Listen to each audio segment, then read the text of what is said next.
isang bata ho na inimbitahan mo sa church. Pupunta yan eh. Ito ang yung mga pagkandaan na mag-i-stay ng mga bata. Yung talagang tatawagin ng Panginoon ito sa ganyang gawain. At magiging faithful members ito. Pag ganito ang ganito yung kanyang kalikasan.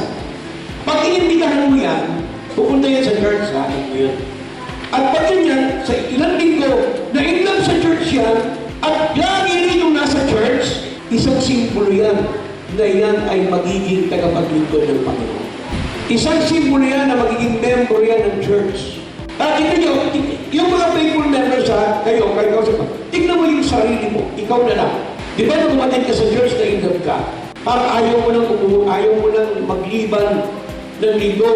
Gusto mo, kinabukasan ng linggo na kasi nga, na-in-love ka sa Panginoon. O kita mo yung sarili mo, hanggang ngayon, nandito ka.